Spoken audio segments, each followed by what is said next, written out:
এই যে মাস চলছে হজের মাস, জিলকদ এবং জিলহজ হলো হজের মাস।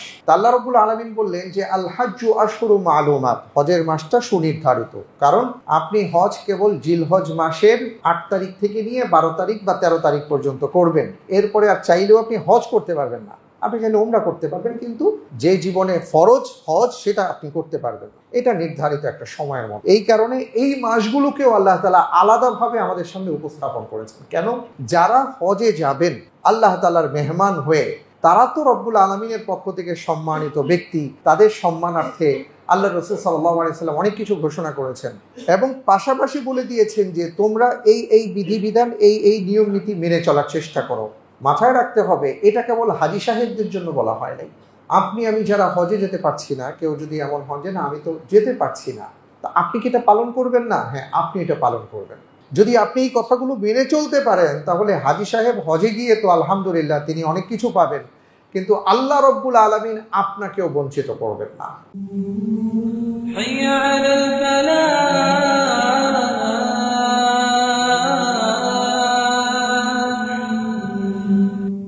আজকের এই বর্তমান পৃথিবীতে আমরা দেখি যে মুসলমানদের বিরুদ্ধে এমনভাবে অপশক্তি লেগে গেছে, সেটা মুশরিক বলেন, ইয়াহুদি বলেন, নাসারা বলেন, যে যেভাবেই পারছে এটা মুসলিম জাতিকে ক্ষতিগ্রস্ত করবার আপ্রাণ চেষ্টা করে যাচ্ছে।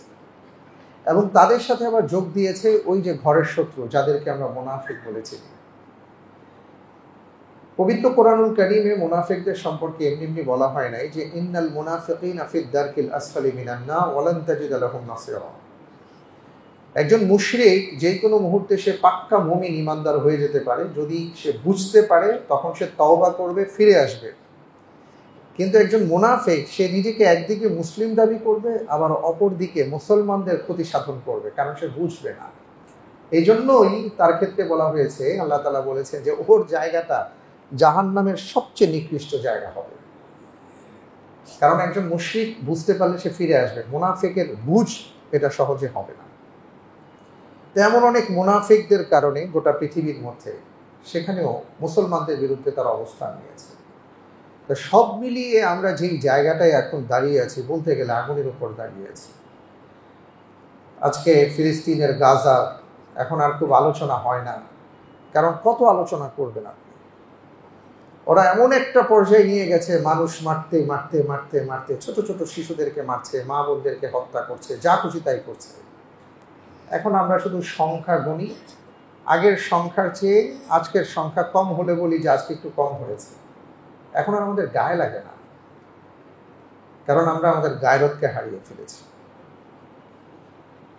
বর্তমানে আবার ভারত পাকিস্তানের একটা ভয়াবহ উত্তেজনা তৈরি হয়েছে। আমরা লক্ষ্য করেছি যে বেশ কিছুদিন ধরেই আমাদের মুসলমানদের উপর নানাভাবে নির্যাতনের স্ট্রিমগুলো চালানো হচ্ছিল। এই আইন সেই আইন ইত্যাদি করে করে করে করে কিভাবে মুসলমানদেরকে নানাভাবে তাদেরকে লাঞ্ছিত করা যায়, অপমানিত করা যায়, তাদের নাগরিকত্ব বাতিল করা যায়। এবং তাদের সর্বোচ্চ মহলের বক্তব্যগুলো একদম সুস্পষ্ট। তারা বলেছে যে আমরা এই ইন্ডিয়াকে মুসলমানদের জন্য গাজা বানায় ফেলব, এটা তাদের সর্বোচ্চ মহল থেকে বলেছে। আবার এখন কি করেছে যে এই যে ভারত পাকিস্তানের অস্থিরতার মধ্যে যে একটা যুদ্ধ অবস্থা তারা তৈরি করলো, প্রথমত আপনি খেয়াল করেছেন যে আসলে ভারতের মুসলমানরা এখন কতটা বিপদে আছে, ভয়াবহ বিপদে। কারণ তাদের হৃদয়ে যেটা আছে তারা মুখ ফুটে বলতেও পারছেন না, কারণ তারা যদি বলতে যান তাদেরকে দেশদ্রোহী আখ্যায়িত করা হচ্ছে। আবার বলতে গেলে তাদের সামনে জাতীয়তাবাদ চলে আসছে ইমানের প্রশ্নে, যেটা ইসলাম বলে না। ইসলামের বক্তব্য হলো আগে ইমান, তারপরে অন্য কিছু। কিন্তু তারা এমন একটা বিপদে পড়েছে যে অপারেশনের নামও দিয়েছে অপারেশন সিঁদুর, যেটা হিন্দু ধর্মের সাথে সম্পর্কিত। কিন্তু আপনি খেয়াল করে দেখেন যে সেখানে যারা প্রথমে যেই ঘটনার আবর্তন হয়েছে সেখানে অনেক মুসলমানও মারা গেছে। আবার যাদেরকে দিয়ে এই যুদ্ধের ময়দানে যাদেরকে পাঠানো হচ্ছে সামনের সারিতে, এরা আবার মুসলমান। আর কি কি একটা ভয়াবহ পরিস্থিতি সেই জায়গার মুসলমানদের। এবং আমি আসলে আমার বুঝ খুবই কম, কিন্তু যেটা ভয় সেটা হলো যে আল্লাহ মাফ করুন, যদি তারা পারমাণবিক নিয়ে নাড়াচাড়া করে ভারত পাকিস্তান, তাহলে প্রায় 12.5 কোটি মানুষের প্রাণহানি ঘটতে পারে। চারটিখানি বিষয় না। আল্লাহ রাব্বুল আলামিনের কাছে আমরা দোয়া করি যে আল্লাহ তাআলা আমাদের পৃথিবীটাকে স্থিতিশীল করে দিন, আমাদের মুসলমানদেরকে তিনি হেফাজত করুন, মুসলমানদেরকে সাহায্য করুন, এবং মুসলমানদের জন্য এমন বলিষ্ঠ নেতৃত্ব দান করুন যার নেতৃত্বে গোটা বিশ্বের মুসলমান একযোগে এগিয়ে যেতে পারবে। এইটা আজকে সবচেয়ে বেশি দরকার। আমাদের নেতার অভাব। আজকে আমাদের নেতৃত্বের মধ্যে লোভ ঢুকে গেছে, অনেক ধরনের লোভ কাজ করে, যে কারণে আসল কাজ তারা করতে পারছেন না, তাদের লোভের কারণে, তাদের ভয়ের কারণে। আল্লাহ রাব্বুল আলামিনের কাছে আমাদের বাংলাদেশের জন্য দোয়া করি, আমাদের এই বাংলাদেশকে আল্লাহ তাআলা স্থিতিশীল করে দিন। বাংলাদেশকে যারা অস্থিতিশীল করতে চায়, যারা এখনো বাংলাদেশকে নিয়ে নানা ধরনের খেলায় মত্ত, আল্লাহ রাব্বুল আলামিন তাদের মুখোশকে উন্মোচন করে দিন এবং এই বাংলাদেশের জমিনকে রব্বুল আলামিন ইসলামের জন্য কবুল করে নিন। আমরা সবাই বলি আল্লাহুম্মা আমিন, আল্লাহুম্মা আমিন। সম্মানিত ভাইরা আমার, আজকে আমার আলোচনার বিষয়টা একটু ভিন্ন। সেটা হলো যে আমরা হয়তো খেয়াল করেছি এই সব কিছুর মধ্যেও আমরা যেই মাসে পদার্পণ করেছি সেটা হলো জিলকদ মাস। আলহামদুলিল্লাহ, আল্লাহ সুবহানাহু ওয়া তাআলা আকাশ এবং জমিন সৃষ্টির পরে তিনি তখনই নির্ধারণ করে দিয়েছেন যে পৃথিবীর জন্য কয়টা মাস হবে। এটা আল্লাহ রাব্বুল আলামিন নির্ধারণ করে দিয়েছেন। সূরা তাওবার মধ্যে আসছে, ইন্না ইদ্দাতাশ শুহুরি ইনদাল্লাহি 12 শাহরান ফি কিতাবিল্লাহ ইয়াওমা খালাকাস সামাওয়াতি ওয়াল আরদা মিনহা আরবাআতুন হুরুম যালিকা দীনুল কাইয়্যিম। আল্লাহ রাব্বুল আলামিন 12টি মাস নির্ধারণ করে দিয়েছেন, তার মধ্যে 4টি মাসকে তিনি পুত ও পবিত্র এবং হারাম বলে ঘোষণা করেছেন। হারাম মানে হলো মহাসম্মানিত, এবং সহস্র পর সহস্র এই নিয়ম নীতি মানুষ মেনে এসেছে যে হারাম মাসে যুদ্ধ বিগ্রহ করা যায় না। এবং সে হারাম মাস 4টি কোনটি কোনটি সেটা রাসূল সাল্লাল্লাহু আলাইহি ওয়াসাল্লাম আমাদেরকে জানিয়ে দিয়েছেন। জিলকদ, জিলহজ, মুহররম এবং রজব। বর্তমানে জিলকদ মাস চলছে, হারাম মাসের প্রথম মাস চলছে। এবং এই হারাম মাসের ক্ষেত্রে আল্লাহ তাআলার পক্ষ থেকে আমাদের জন্য কিছু সতর্ক বার্তা আছে। কিছু সতর্কতা অবলম্বন করতে পৃথিবীর মুসলমানদেরকে, ব্যক্তি থেকে নিয়ে সবাইকে আল্লাহ তাআলা নির্দেশনা দিয়েছেন। আমরা যদি যার যার অবস্থান থেকে এই বিষয়গুলো মেনে চলতে পারি, তাহলে দেখা যাবে যে আমাদের জীবনটা সুন্দর হতে পারে, সুন্দর হবে। কিন্তু সেটা হয়তো আমরা অনেকেই জানি না। আজকে এই বিষয়ে কয়েকটা কথা বলবো যে এই যে হারাম মাস শুরু হলো, এই ক্ষেত্রে যে আল্লাহর পক্ষ থেকে আমাদের জন্য কিছু দিক নির্দেশনা আছে, এটা আমরা কতটা জানি। আল্লাহ সুবহানাহু ওয়া তাআলা হারাম মাসকে কেন্দ্র করে সূরা তাওবার 36 নম্বর আয়াতে যা ইরশাদ করেছেন, তার মধ্যে প্রায় আমরা 6টা বিষয় পাব। এর মধ্যে একটা হলো আল্লাহ রাব্বুল আলামিন বলেছেন, ইয়াসআলুনাকা আনিশ শাহরিল হারামি কিতালিন ফীহি কুল কিতালুন ফীহি কাবীর। হে মুহাম্মদ সাল্লাল্লাহু আলাইহি ওয়াসাল্লাম, তারা আপনাকে হারাম মাস সম্পর্কে জিজ্ঞেস করে, হারাম মাসে যুদ্ধ বিগ্রহ করা যাবে কিনা, বা আপনি যেচে গিয়ে কারোর সাথে ঝগড়া ফাসাদ ইত্যাদি করবেন কিনা, বা আপনি এই জাতীয় কিছু করতে পারেন কিনা। আল্লাহ তাআলা বলেছেন, কিতালুন ফীহি কাবীর, খবরদার এই মাসে তোমরা যুদ্ধ করো না। কিন্তু কেউ যদি তোমাদের উপর যুদ্ধ করতে আসে, তোমাদের উপর জুলুম করতে আসে, প্রতিবাদ করার সম্পূর্ণ অধিকার অবশ্যই আছে। তোমরা নিজে যেচে গিয়ে এটা করতে যেও না। যেটা আমরা দেখলাম, একটু আগে বলছিলাম যে অপারেশনের নাম দেওয়া হয়েছে অপারেশন সিঁদুর, আবার প্রথম হামলা করা হয়েছে মসজিদের মধ্যে। আপনি কি বলবেন এটাকে? এগুলো কিন্তু আমাদের জন্য অনেক ধরনের সংকেত বহন করে। কিন্তু কেউ যদি আমাদের মসজিদের উপর হামলা করে বলে যে এখানে সন্ত্রাসবাদের কোনো কিছু আছে, এটা তো আমরা মুসলমানরা মেনে নিতে পারবো না, এটা আমাদের ঈমানের সাথে যাবে না। মসজিদ আল্লাহর ঘর, পৃথিবীর মধ্যে সর্বশ্রেষ্ঠ জায়গা হলো মসজিদ। এই জন্য আল্লাহর কাছে খুব বেশি বেশি করে দোয়া করা যে রব্বুল আলামিন আমাদের যদি এমন ঈমানি পরীক্ষা আসে, সেই ঈমানি পরীক্ষায় জাতীয়তাবাদের আগে আমাদের ঈমানটাকে যেন আমরা সামনে নিয়ে আসতে পারি, সেই তৌফিক আপনি আমাদেরকে দান করুন। পরীক্ষা কিন্তু সবার আসবে, এই জন্য কথাটা বলছি। দ্বিতীয় বিষয়, আল্লাহ সুবহানাহু ওয়া তাআলার পক্ষ থেকে বলা হয়েছে ওয়াসাদ্দুন আন সাবিলিল্লাহ। মানুষ যে আল্লাহর পথে নিজের জীবনকে পরিচালনা করতে চায়, এই ক্ষেত্রে তোমরা বাধা হয়ে দাঁড়িও না, খবরদার। এটার একটা ব্যাখ্যাও আছে কোরআনে কারীমের এই আয়াতের ক্ষেত্রে।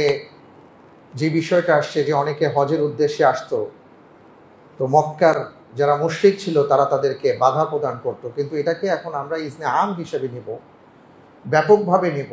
এটাই যে আমার দ্বারা কোনো আল্লাহর বান্দার আল্লাহ তাআলার কোনো ইবাদত বন্দিগিতে প্রতিবন্ধকতা তৈরি করছে কিনা সেটা আমাদেরকে বিবেচনা করতে হবে। আপনি যেই হন, আপনি যে অবস্থাতেই থাকেন, আপনি যেখানেই যেই চেয়ার মেনটেন করেন, সেখান থেকে এটা আপনাকে খেয়াল রাখতে হবে। ওয়াসাদ্দুন আন সাবিলিল্লাহ। 3 নম্বরে বলা হয়েছে ওয়াকুফরুম বিহি, এবং আল্লাহর সাথে অবাধ্যতা করা, অর্থাৎ শিরিকে নিমজ্জিত হওয়া। আমাদের বেঁচে থাকতে হবে। আমরা আজকে মুসলমান দাবি করি, আমাদের কথা কাজে, আমাদের ইবাদতে, আমাদের বিশ্বাসে, আমাদের চেতনায় আমরা এমন অসংখ্য শিরিককে লালন করি যে শিরিক সম্পর্কে আমাদের ধারণাও নাই। অথচ রাসূল সাল্লাল্লাহু আলাইহি ওয়াসাল্লাম বলেছেন, আমি আমার উম্মতের জন্য এই শিরিকগুলোকে ভয় করি। কারণ আমার উম্মত নামাজ পড়বে, রোজা রাখবে, হজ করবে, যাকাত দিবে, সব করবে, কিন্তু তার কাছে এমনভাবে শিরিক প্রবেশ করবে, রাতের অন্ধকারে কালো পিঁপড়ে যেভাবে হেঁটে চলে যায়, দেখা যায় না, আমার উম্মতের মধ্যে সেইভাবে শিরিক প্রবেশ করবে, সে বুঝতে পারবে না। সম্মানিত ভাইরা আমার জীবনের কোথাও কি শিরিকের সাথে সম্পর্ক আছে কি না, এটা আমাদের বিবেচনায় আনতে হবে। সেটা কথায় হতে পারে, কাজে হতে পারে, বিশ্বাসে হতে পারে, চেতনায় হতে পারে। আপনারা যার যার অবস্থান থেকে এটা দয়া করে খুঁজে নেবেন। আসলে আমি কি করছি, আমি শিরিকের মধ্যে লিপ্ত আছি কিনা। আজকের মুসলমানদের জানার কথা ছিল সর্বপ্রথম লা ইলাহা ইল্লাল্লাহ মুহাম্মাদুর রাসূলুল্লাহ, অথবা আশহাদু আল্লা ইলাহা ইল্লাল্লাহ ওয়া আন্না মুহাম্মাদান আবদুহু ওয়া রাসূলুহু। এই কালিমা পড়ার পরে সর্বপ্রথম তার যেটার কথা জানার দরকার ছিল সেটা হলো লা ইলাহা ইল্লাল্লাহ যে বললাম, এটা আসলে কি বললাম, এটা কি বোঝানো হলো। কারণ আল্লাহ তাআলা নিজে বলেছেন ফাআলাম আন্নাহু লা ইলাহা ইল্লাল্লাহ, তুমি যে লা ইলাহা ইল্লাল্লাহ বলেছো, তুমি বুঝো যে তুমি কি বলেছো। আমরা মুসলমানরা এটা বোঝার চেষ্টা করি না। এই জায়গাটা যদি বুঝতে পারতাম, তাহলে তাওহীদ বুঝতে পারতাম, শিরিক চিনতে পারতাম, তাওহীদের উপর থাকতে পারতাম, শিরিককে উপেক্ষা করতে পারতাম, তাকে ছাড়তে পারতাম। যেহেতু এই বিষয়ে আমাদের জ্ঞান নেই, এই কারণে দাবি করি মুসলমান, কিন্তু নানা জায়গায় আজকে আমরা শিরিকের মধ্যে পড়ে গেছি। আল্লাহ তাআলা আমাদেরকে বুঝ দান করুন। আমরা সবাই বলি আল্লাহুম্মা আমিন। এরপরে যে ব্যাপারটা আসছে ওয়া ইখরাজু আহলিহি মিনহু আকবারু ইনদাল্লাহ, যে আল্লাহর ঘরের যারা অধিবাসী, যারা আল্লাহর ঘরে আসতে চায়, তাদেরকে আল্লাহর ঘর থেকে বের করে দেওয়া, তাদেরকে ইবাদত করতে না দেওয়া, মিনহু আকবারু ইনদাল্লাহ, আল্লাহর কাছে ভয়াবহ পাপ। সম্মানিত ভাই,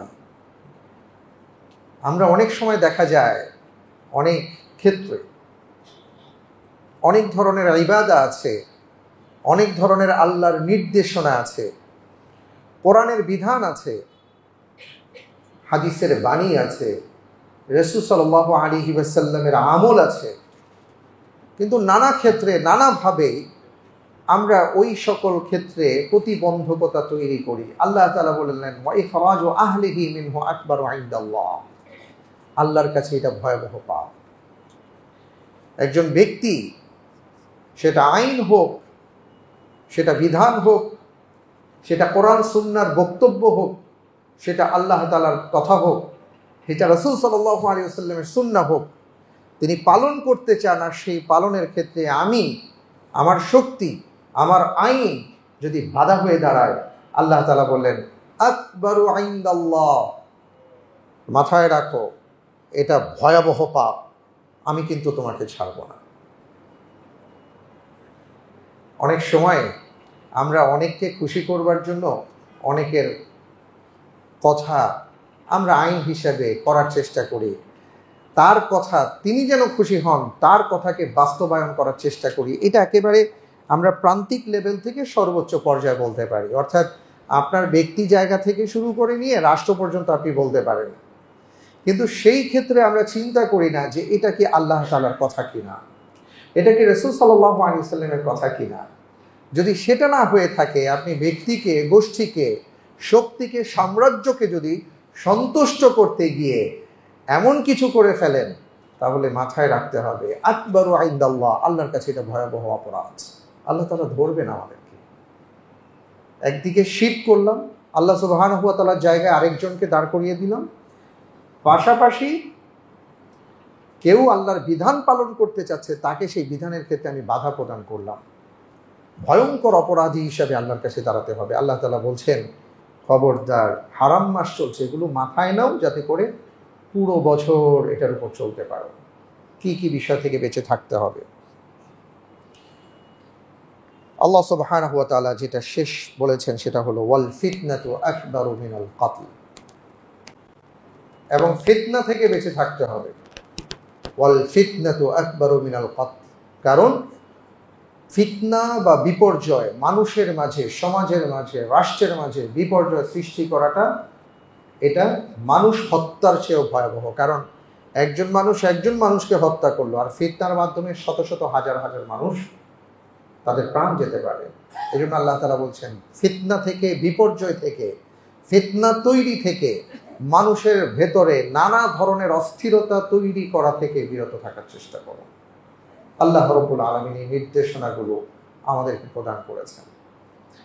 এটা হলো হারাম মাসের সতর্কবার্তা। সবশেষে যেটা এই আয়াতের শেষে বলা হয়েছে সেটা হলো ফালা তাজলিমু ফীহিন্না আনফুসাকুম, নিজের উপর জুলুম করো না। মানে হলো এই যে আল্লাহ সুবহানাহু ওয়া তাআলার পক্ষ থেকে যে বিধানগুলো দেয়া হয়েছে যে তোমরা নিজে যেচে গিয়ে যুদ্ধ বিগ্রহ করবা না, ঝগড়া ফাসাদ করবা না, আল্লাহর পথে কাউকে বাধা প্রদান করবে না, আল্লাহর সাথে কুফরি করবে না, এবং আল্লাহ রাব্বুল আলামিনের ঘরের যারা অধিবাসী তাদের সাথে বা আল্লাহর বিধান যারা মানতে চায় তাদেরকে বাধা দিয়ে তুমি অপরাধী হবে না, ফিতনা ছড়াবা না। এইটার পরে আল্লাহ তাআলা বলছেন যদি এই জাতীয় কোনো কাজ করো তাহলে ফালা তাজলিমু ফীহিন্না আনফুসাকুম, তুমি তোমার নিজের উপর জুলুম করবে। আমরা প্রত্যেক নামাজের মধ্যে দোয়ায়ে মাসুরার মধ্যে পড়ি আল্লাহুম্মা ইন্নী যালামতু নাফসি যুলমান কাসীরা, হে আল্লাহ আমি আমার নিজের উপর, নফসের উপর জুলুম করেছি। তার মানে কি, আপনি তো আমাকে আমার দেহটা দিয়েছেন, আমার নফসকে দিয়েছেন, কোন পথে চলতে হবে তাও বলে দিয়েছেন, সেই পথেই চলার কথা ছিল। কিন্তু সেই পথে না চলে যখন আমি বিপথে চলছি, স্বাভাবিকভাবেই আমি তখন অপরাধী সাব্যস্ত হয়ে গেছি। আপনি যদি চান যে এই অপরাধের ব্যাপারে আমাকে জিজ্ঞেস করবেন, তাহলে তো আমি ধরা খেয়ে যাব, এবং ধরা খাওয়ার পরে যদি শাস্তি দিতে হয় তাহলে তো আমি আমার নিজেকেই শাস্তির মধ্যে আমি নিয়ে গেলাম, এটা তো আমি আমার উপর জুলুম করলাম। আল্লাহ রাব্বুল আলামিন বলেছেন খবরদার ফালা তাজলিমু ফীহিন্না আনফুসাকুম, নিজের উপর জুলুম করো না। সম্মানিত ভাইরা আমার, এটা তো হলো হারাম মাস সম্পর্কে বিষয়। আরেকটা ব্যাপারে আপনাদের দৃষ্টি আকর্ষণ করতে চাই, সেটা হলো আমাদের আরও একটা গুরুত্বপূর্ণ সময় চলছে যেটা আপনারা জানেন। সে সময়টা কি? হজের সময়। এই যে মাসটা শুরু হয়েছে এই মাস সম্পর্কে এবং পরের মাস সম্পর্কে আল্লাহ তাআলার বাণী হলো সূরাতুল বাকারার 197 নম্বর আয়াত, আল হাজ্জু আশহুরুম মা'লুমাত ফামান ফারাদা ফীহিন্নাল হজ্জ ফালা রাফাসা ওয়ালা ফুসুকা ওয়ালা জিদালা ফিল হজ্জ ওয়া মা তাফআলু মিন খাইরিন ইয়ালামুহুল্লাহ ওয়া তাযাওয়াদু ফাইন্না খায়রাজ যাদি তাকওয়া ওয়াত্তাকুনি ইয়া উলিল আলবাব। এই আয়াতে কারিমাতে আল্লাহ তাআলা আমাদেরকে 3টি বিষয় থেকে বেঁচে থাকতে বলেছেন, আর 2টো বিষয়কে আঁকড়ে ধরে থাকতে বলেছেন। আমরা হয়তো অনেকে জানি, অনেকে জানি না।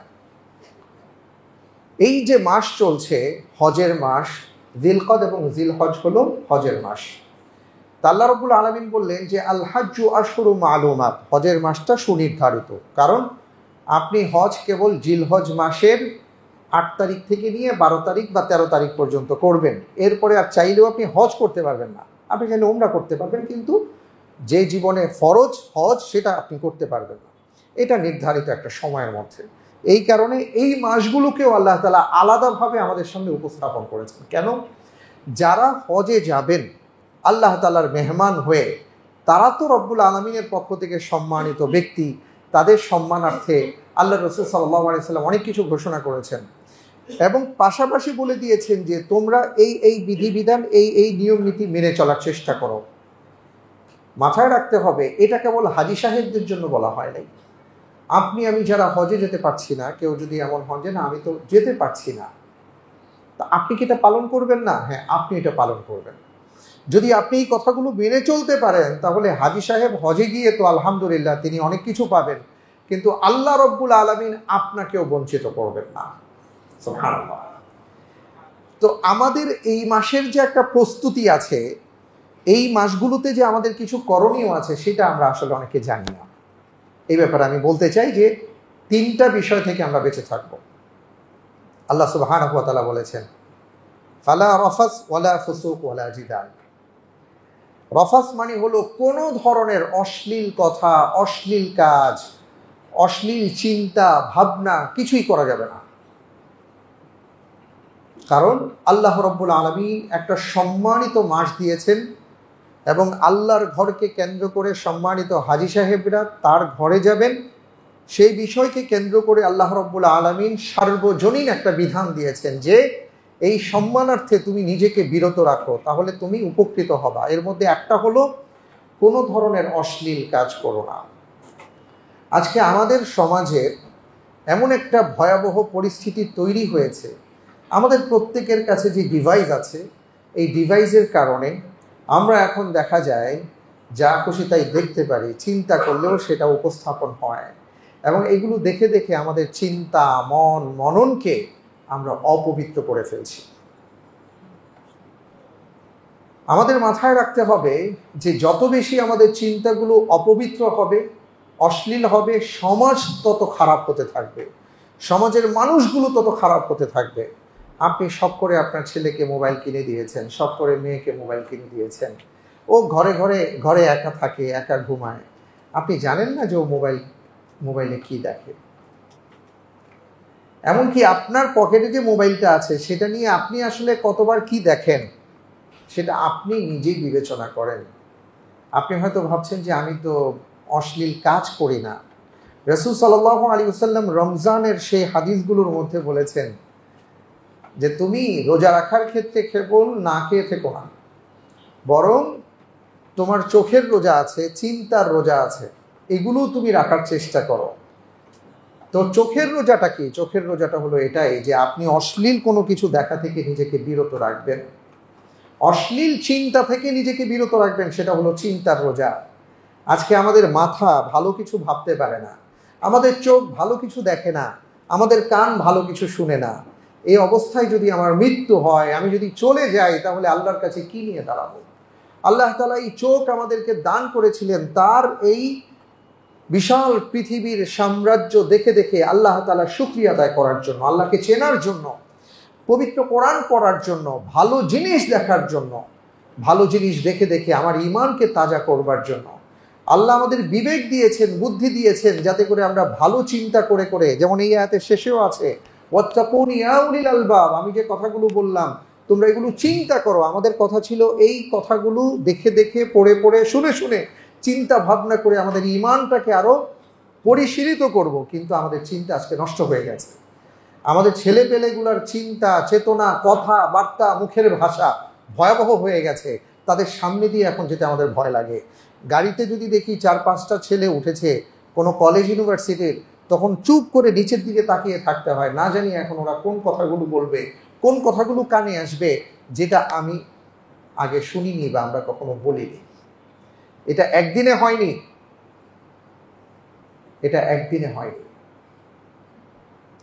কারণ আমরা তাদের সামনে এই বিষয়গুলো আসলে উপস্থাপন করতে পারিনি। এটা আমাদের অপরাধ ছিল। আমরা নিজেরাও জানবার চেষ্টা করিনি যে আল্লাহ তাআলা আমাদেরকে বলেছেন, তুমি যদি ভালো মুমিন হতে চাও, প্রকৃত মুমিন হতে চাও, ভালো মানুষ হতে চাও, শুধু তোমার দাড়ি, জুব্বা, টুপি, 5 ওয়াক্ত নামাজ, রোজা, হজ, যাকাত দিলেই হবে না। তোমার আচরণের মধ্যে পরিবর্তন লাগবে, তোমার চিন্তার মধ্যে পরিবর্তন লাগবে, তোমার কথার মধ্যে পরিবর্তন লাগবে। আদ্যপান্ত যদি তুমি ভালো হতে পারো, তাহলেই তুমি ভালো মুসলিম হতে পারবে। তোমার জন্যই আল্লাহ তাআলা জান্নাতুল ফেরদাউসের ঘোষণা করেছেন, ইন্নাল্লাযীনা আমানু ওয়া আমিলুস সালিহাত কানাত লাহুম জান্নাতুল ফিরদাউসি নুজুলা। দুটো কথা, যে ভালো কাজ করবে আর যে ইমানদার হবে তার জন্য আল্লাহ তাআলা জান্নাতুল ফিরদাউস রেখেছেন। এই ভালো কাজ মানে কি? শুধুমাত্র আপনি মসজিদে আসলেন, আমি মসজিদে আসলাম, নামাজ, রোজা, হজ, যাকাত করলাম, কিন্তু চিন্তাটা ভালো হলো না, মনন ভালো হলো না, চেতনাটা ঠিক করতে পারি নাই, বিশ্বাস ঠিক করতে পারি নাই, মুখের ভাষা ঠিক করতে পারি নাই, আচরণ ঠিক করতে পারি নাই। আল্লাহ তাআলা এই ইবাদত নিয়ে কিয়ামতের ময়দানে উঠে জান্নাত পাবার প্রত্যাশা করবেন, এটা কঠিন করে দিয়েছেন। কেন বললাম?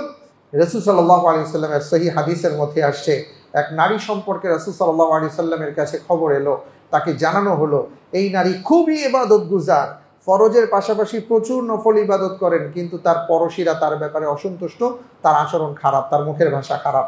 আল্লাহর নবী সাল্লাল্লাহু আলাইহি ওয়াসাল্লাম তার ব্যাপারে বলেছেন, হিয়া ফিন্নার, সে তো জাহান্নামে চলে যাবে। তো এই হাদিসের এই মর্মার্থটা কি? আমাকে আদ্যপান্ত ভালো হতে হবে। তো এই জন্য আল্লাহ সুবহানাহু ওয়া তাআলা বলেছেন, এই যে মাসটা আসছে, 1 নাম্বার হলো সব দিক থেকে তোমার অশ্লীলতা থেকে বেরিয়ে আসতে হবে। 2 নম্বর বলেছেন ওয়ালা ফুসুক, যত ধরনের পাপ আছে, অপরাধ আছে, অন্যায় আছে, এগুলো থেকে নিজেকে বাঁচিয়ে রাখো। আমরা কতটা নিজেকে বাঁচিয়ে রেখেছি? রমজান এসেছিল, সেই রমজানের শিক্ষা নিয়েছি, বারবার আপনাদের সামনে আমি নিজেকে নসিহা করেছি, আপনাদেরকে আমি পেশ করেছি, আপনাদের সামনে উপস্থাপন করেছি যে ভাই, রমজানের শিক্ষাগুলো কিন্তু রাখতে হবে। কি সেগুলো? অনেক শিক্ষা ছিল, কিন্তু সেই শিক্ষাগুলো কি আদৌ আমাদের মাঝে এখন আছে কি না? এখনো আমাদের স্পিড মানি দিতে হয়। তো যারা স্পিড মানি গ্রহণ করেন, তারাও তো নামাজ পড়েন, রোজা রাখেন, হজ করেন, যাকাত দেন, আছেন না নাকি?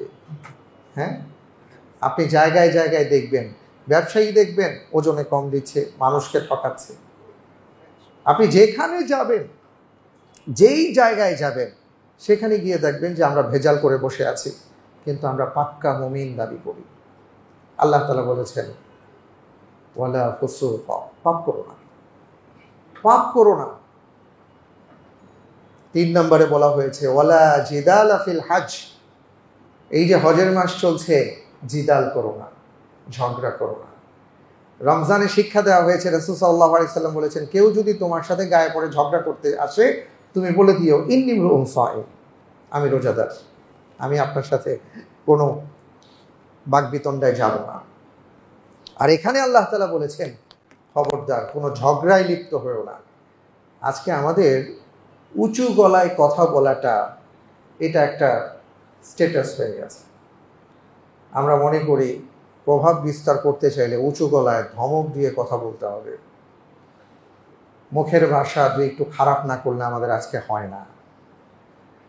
আমরা আর কি কিভাবে ঝগড়া বাঁধানো যায়, এখন এগুলো নিয়ে কাজ করি। আল্লাহ তাআলা বলছেন ঝগড়া করবা না, ঝগড়া যেন না লাগে সেদিকে খেয়াল করবা। এমন মুসলমান হবা, আল মুসলিমু মান সালিম আল মুসলিমুনা মিন লিসানিহি ওয়া ইয়াদিহি, এমন মুসলমান হবা যে তোমার ব্যাপারে, তোমার আশেপাশে যারা আছেন, তোমার হাতের ব্যাপারে, তোমার জবানের ব্যাপারে, মুখের ব্যাপারে তারা যেন নিরাপদ থাকেন, অর্থাৎ নিরাপদ মনে করেন। আল্লাহর নবী তার চরিত্র দিয়ে, চরিত্র মাধুর্য দিয়ে এটা আমাদেরকে দেখিয়েছেন। যেই নবী সাল্লাল্লাহু আলাইহি ওয়াসাল্লামের বিরুদ্ধে তার ঘরের বাইরে মানুষগুলো দাঁড়িয়ে আছে তাকে হত্যা করার জন্য, কিন্তু তারা এটা বিশ্বাস করত যে ভেতরে যে মানুষটা আছে উনি আমাদের জন্য এতটাই নিরাপদ যে আমাদের সহায় সম্পদ তার ঘরের মধ্যে রেখে আসছে, তাই না ভাই? রাসূল সাল্লাল্লাহু আলাইহি সাল্লাম আলী রাদিয়াল্লাহু তাআলা আনহুকে কেন তিনি রেখে আসছিলেন? যে বাইরে যে মানুষগুলো আছে বা আমাদের এই পাড়ার মধ্যে যারা আছে তাদের অনেকের আমানত এখানে আছে, আমানতগুলো ফেরত দিয়ে তারপরে তুমি আসো। কেমন মানুষ! আমাকে হত্যার জন্য বাইরে দাঁড়িয়ে আছে আর উনি ওনাদের আমানত নিয়ে চিন্তা করছেন। তো পাশের মানুষগুলো এমন হবে যে আমার আপনার সম্পর্কে তারা এতটা নিরাপদ থাকবেন যে তারা ভাববেন যে তার হাত থেকে আমি ক্ষতিগ্রস্ত হব না এবং তার মুখ থেকেও আমি ক্ষতিগ্রস্ত হব না। আর আমরা আজকে আরেকজনের ক্ষতি কিভাবে করতে পারি সেটা নিয়ে আমরা ব্যতিব্যস্ত আর নিজেদেরকে মুসলমান দাবি করি। আল্লাহ সুবহানাহু ওয়া তাআলা বলেছেন, ওয়ালা জিদালা ফিল হাজ, খবরদার মুখের ভাষা সংবরণ করো। আমরা আজকে এই জবান দিয়ে এত কথা বলি, এত ধরনের কথা বলি যে আজকে এই জিহ্বাটা আমাদেরকে জাহান্নামে নিয়ে যাবার জন্য কঠিন এবং বিশাল ভূমিকা পালন করছে। আমরাই তাকে সহযোগিতা করছি। আবু বকর রাদিয়াল্লাহু তাআলা আনহু মাঝে মাঝে তার জিভ ধরে টানতেন আর বলতেন, আল্লাহ রাসূল সাল্লাল্লাহু আলাইহি ওয়াসাল্লামের সেই হাদিস মনে পড়লে আমি খুব ভয় করি। তিনি বলেছেন যে কবরের শাস্তি খুব বড় কোনো কারণে হয় না। এর মধ্যে দুইটা কথা বলেছিলেন। একটা হলো যে সে ভালোভাবে পয় পরিষ্কার হতো না, অর্থাৎ ওয়াশরুম থেকে সে ভালোভাবে পরিচ্ছন্ন হতো না। আর আরেকটা হলো যে তার মুখের ভাষা এমন ছিল মানুষের ব্যাপারে গীবত শিকায়াত করত। তো রাসূল সাল্লাল্লাহু আলাইহি ওয়াসাল্লাম বলছেন যে এটা খুব বড় কারণে তাকে আযাব দেওয়া হচ্ছে না, কিন্তু সে বুঝতে পারে নাই যে এটা অনেক বড় বিষয় ছিল। এবং আল্লাহ রাসূল সাল্লাল্লাহু আলাইহি ওয়াসাল্লামের সেই হাদিসটাকে আবু বকর রাদিয়াল্লাহু তাআলা আনহু ভয় পেতেন, যে তিনি বলেন যে আল্লাহর নবীর সেই হাদিস আমাকে প্রকম্পিত করে যে তোমার ওই দুটো জিনিসকে যদি, তোমার দেহের ওই দুটো বিশেষ অঙ্গকে যদি তুমি সংবরণ করতে পারো, তুমি তার জামিনদার হতে পারো, তাহলে কিয়ামতের ময়দানে আমি তোমার জান্নাতের জামিনদার হব। তোমার স্পর্শকাতর অঙ্গ আর তোমার জিহ্বা। সম্মানিত ভাইরা আমার, আল্লাহ সুবহানাহু ওয়া তাআলা আমাদেরকে বলেছেন, ওয়ালা জিদালা ফিল হাজ, ঝগড়া করো না, মুখের ভাষা খারাপ করো না। আমি এবার নিজেকে নসিহা করছি, আপনাদের প্রতি আমি অনুরোধ জানাচ্ছি, আসুন না আমরা একটু প্র্যাকটিস করি। আল্লাহ তাআলা আমাদেরকে বলেছেন আমরা একটু চেষ্টা করি যাতে করে আমরা নিজেদেরকে সংবরণ করতে পারি। মান তাওয়াদা লিল্লাহি রাফাআহুল্লাহ। আমি আপনি ভাবছি যে ঝগড়ার মধ্যে, প্রভাব বিস্তারের মধ্যে, উঁচু গলায় কথার মাধ্যমে বা একটা কিছু বলতে পারলে আমার মর্যাদা বাড়বে। আল্লাহর নবী বলেছেন তুমি যদি বিনয়ী হতে পারো তাহলে আল্লাহ তোমার মর্যাদা বাড়িয়ে দেবে। সুবহানাল্লাহ। তো এই তিনটা বিষয় থেকে আমরা বেঁচে থাকব। আমাদের শিক্ষা, অশ্লীলতা থেকে বেঁচে থাকা, পাপ থেকে বেঁচে থাকা এবং ঝগড়া থেকে বেঁচে থাকা। আর দুটো জিনিসের ব্যাপারে আল্লাহ সুবহানাহু ওয়া তাআলা আমাদেরকে একটা ব্যাপারে এনকারেজ করেছেন, অসাধারণ একটা ব্যাপার, ওয়ামা তাফআলু মিন খাইরি ইয়ালামুহুল্লাহ। তুমি যা ভালো কিছু করবে, এখানে মিন খাইর বলা হয়েছে, অর্থাৎ একেবারে অনুপরিমাণ যদি ভালো কিছু করে থাকো, ইয়ালামুহুল্লাহ, আল্লাহ সেটাও জানেন। অর্থাৎ আপনি আমি যদি মনে করি, যেমন আমাদের এখানে এমন অনেক হয় না যে অনেকেই অনেক জায়গায় কাজ করেন, হয়তো একটা ফ্যাক্টরি আছে বা একটা বড় ইন্ডাস্ট্রি আছে যেখানে 10,000 শ্রমিক আছে, 10,000 শ্রমিকের মধ্যে সবচেয়ে যে অল্প বেতনে যিনি ওখানে আছেন বা তার খোঁজ খবর নেওয়ার মতন কেউ নাই, কিন্তু তিনি যদি এটা জানেন যে আমার এই কাজ সম্পর্কে এই ফ্যাক্টরির মালিক খুব ভালোভাবে জানেন, তাহলে তার কাজটা কেমন হবে? অথবা যদি ব্যাপারটা এমন হয় যে কেউ যখন কোনো কাজ করে সেটা যদি অনৈতিক হয় আর সে যদি চিন্তা করে আল্লাহ আমি যদি এটা করি, অনেক সময় দেখবেন ওই ঘুষ লেনদেনের ক্ষেত্রে যেটা হয়, এটা এই জন্য বলছি যে আমাদের এই সমাজে যারা আছেন এগুলোর সাথে অনেকেই পরিচিত। তো নানা ধরনের ঘুষ লেনদেন বা অনৈতিক লেনদেনের ক্ষেত্রে কি বলে ভাই এটা যে নিছি বস যেন না জানে, জানলে কিন্তু আমার চাকরি থাকবে না। অনেক কাহিনী করে সেটা নিতে হয়। অফিসে বসা যায় না, রেস্টুরেন্টে বসে, অনেক কিছুই করে। কেন? বস জানলে খবর আছে। সম্মানিত ভাইয়েরা আমার, দুনিয়ার বসকে এতটা ভয় পাই, দুনিয়ার মানুষকে এতটা ভয় পাই, অথবা দুনিয়ার মানুষ আমার একটা কাজের ব্যাপারে জানে, এই জন্য আমি ওই কাজটাকে নিজের মনে করে করি, যে আমার বস জানে আমি কাজটা করি এবং উনি খুশি হবেন, আমার কাজ তখন অন্যরকম হয়। অথচ আমাদেরকে যিনি সৃষ্টি করেছেন সেই মালিক বলেছেন, ওয়ামা তাফআলু মিন খাইরিন ইয়ালামুহুল্লাহ, তুমি যদি একেবারে দানা পরিমাণ একটা ছোট্ট ভালো কাজও করো, সেটাও আমি আল্লাহ জানি। সুবহানাল্লাহ। এই লাইনের মাধ্যমে আল্লাহ তাআলা আমাদেরকে বুঝিয়েছেন, বেশি বেশি করে ভালো কাজ করো, যত পারো কল্যাণকর কাজ করো, অকল্যাণকর কোনো কিছু করো না। ফিতনা করো না, ফাসাদ করো না, ঝগড়া করো না, পাপ করো না, অশ্লীল করো না, ভালো কিছু করো, ভালো কাজ করো, কারণ আমি জানি তুমি কি করছো। পরের লাইনে বলা হয়েছে, ওয়াতাযাওয়াদু ফাইন্না খায়রাজ যাদি তাকওয়া, পাথেয় গ্রহণ করো। আমাদের জীবন চলার পথে উপকরণ দরকার। হজে যান মানুষজন, উপকরণ নিয়ে যান, 30 দিন 40 দিন থাকবেন, উনি একটা ব্যবস্থাপনার মধ্যে ওনার কি কি লাগবে নিয়ে যান। আমরা যারা এই 2 দিনের দুনিয়ায় আসছি, আমাদেরকে আল্লাহ তাআলা নিষেধ করেন নাই যে তোমার জীবন জীবিকার জন্য উপকরণ দরকার নাই, কিন্তু ওখানে একটা লাইন, একটা শব্দ তিনি যুক্ত করে দিয়েছেন, ফাইন্না খায়রাজ যাদিত তাকওয়া, উত্তম জীবন উপকরণ হলো তাকওয়া। অর্থাৎ তুমি যদি আল্লাহকে ভয় করে চলতে পারো, তাহলে তোমার নজরটা উপরে থাকবে না যে আল্লাহ আমি তো বেড়ার ঘরে আছি, ও তো 5 তলা করছে, আমি কবে 5 তলা করবো, তোমার চিন্তাটা ওইখানে যাবে না। তুমি বেড়ার ঘরে থাকলে তোমার চিন্তাটা আল্লাহকে ভয় করে তুমি চিন্তা করবা যে আল্লাহ ওই যে রাস্তায় লোকটা আছে তার চেয়ে আপনি আমাকে ভালো রাখছেন। এই যে গণ্ডিটা, সীমারেখা, যেই সীমারেখার মধ্যে আমি আপনি থাকতে পারলে জীবনে শান্তি পাবো, ওইটাই হলো তাকওয়ার জীবন। আল্লাহ তাআলা সেটার কথা বলেছেন। আমাদের অনেক ভাবিরা হয়তো ভাইদেরকে ধরেন, হ্যাঁ অমুক এটা করলো, সে তমুক এটা করলো, সৎ জীবন যাপন করে সারা জীবন কি করলা তুমি, কিছুই পাইলাম না। এই যে কিছুই পাইলাম না যারা বলি, আল্লাহ তাআলা বলেছেন ফাইন্না খায়রাজ যাদি তাকওয়া। কয়দিন থাকবা এই দুনিয়াতে, কয়দিন? আখিরাতের জীবনের তুলনায় 2-2.5 মিনিটের জীবন আমরা পেয়েছি। সেই জীবন নিয়ে আমাদের এমন অবস্থা, আরো চাই, আরো চাই, আরো চাই, আরো দরকার। দেয় না কেন? ধরো রে, মারো রে, খাও রে, দখল করো রে, তারপরে ওনার খবর নেই। হাজার হাজার কোটি টাকার মালিক হয়ে এখন কি জীবন যাপন করছে অনেক মানুষ, লাভ কি? দুনিয়ার জীবনে যদি এই অবস্থা হয়, তাহলে ওই দুনিয়া থেকে ভেতরে গেলে তার কি অবস্থা হবে? এই জন্য আল্লাহ তাআলা বলেছেন, তুমি যদি শান্তি চাও, ফাইন্না খায়রাজ যাদি তাকওয়া, আল্লাহকে ভয় করে চলো। ওই ভয়ের মধ্যে অল্প তুষ্টি আছে, আল্লাহর প্রতি সন্তুষ্ট আছে।